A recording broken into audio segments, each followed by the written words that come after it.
I'm going to be honest, a business card with 9 pictures of a rowboat on it doesn't look particularly good to me, so I'm just going to select all of these images right here, move them to the trash can, increase the size of this one image right here, and I want to show you one problem that you might run into. You'll notice that instead of going to Edit Free Transform, that got annoying. Instead, I am just hitting Control T in order to decrease the size of it. Now, if I were to decrease the size to this, and let's zoom in on that right there. Control plus to zoom in, spacebar. You'll notice that it doesn't have a lot of pixel information. But if I hit Control T and I increase it like this, all of that information that we lost is back in there. So I'm going to decrease the size again. Now, what you might see happen is you decrease the size, and when you increase it, it gets blurry. Let me show you what I mean. So I'm going to drag this lake in. Let's just open it up in Photoshop. Open it up in Photoshop. I'm not going to worry about that warning. You'll notice that instead of it opening up here, because I dragged it to the, the palette down there, whatever these are called, it opened up in its own tab.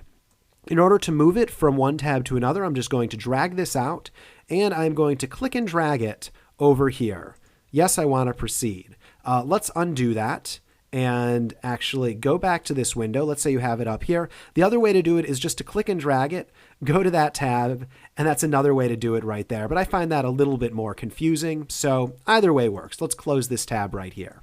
Now, if I decrease the size of this image, Control T to transform, decrease the size of this right here, and let's zoom in right here, and we can see that we don't have a lot of pixel information.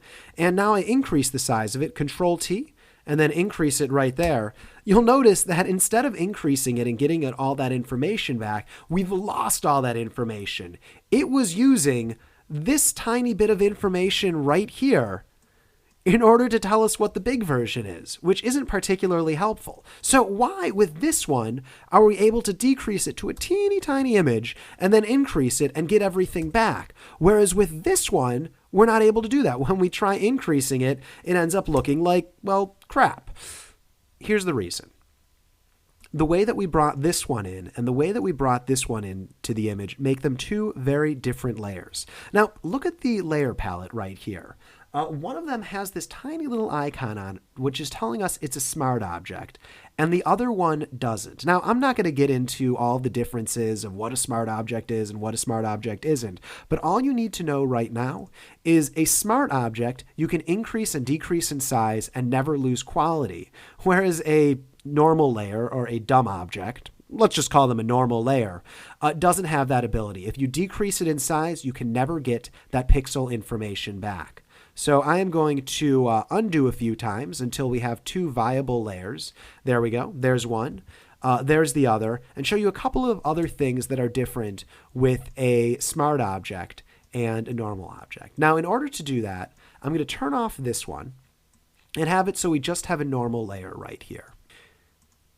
Now, I haven't shown you this yet, but what it is it's the Make a Square tool. It does more than that, but for now, let's call it the Make a Square tool. If I click and drag, I can select a part of an image, and then if I go to the Move tool, I can move whatever is inside of this square to another place that I want. Or let me do undo. I can copy it, I can paste it, and now it creates a new layer of just what's inside of that square right there. So the Make a Square tool is very nice in that way.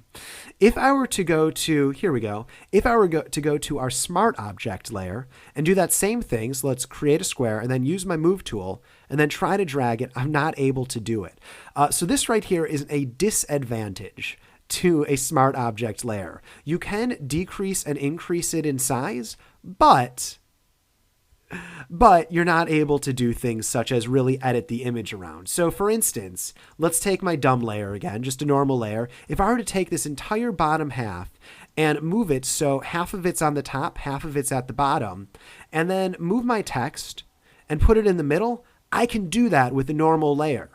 But with the Smart Object layer, I'm not able to split it in half like that, at least not in any simple way. So that's the difference between a layer that's a Smart Object and a normal layer. All right, so the question that I'm sure you have right now, don't worry about how I'm doing multiple undos at once. It just speeds things up for demonstration. Let's not bog you down with information that you shouldn't need to care about. Now, the thing that I'm sure you're wondering right here is, okay, so why is this one a normal layer and this one is a Smart Object? The reason for that is if you drag an image directly into the document, I'm going to hit enter, it becomes a smart object. Let's delete that. Or let's bring it to the top of the layer stacking order, and then let's delete it. However, if you drag it into Photoshop, it opens up as its own document, and then you move that document into this palette, it just sets it up as any old layer. So you can switch something from being a smart object to not being a smart object. And the way to do that is by right-clicking and saying convert to smart object. And you can also turn something from being a smart object to being a normal layer. And the way to do that is by right-clicking and saying rasterize layer. But for now, I just wanted you to know the difference between these two things. Essentially, a smart object, you can increase and decrease in size and never lose any information. And a normal layer, you can move things around as you want to your heart's content. And listen, this is just a small showing of the sort of things you can do with a normal layer.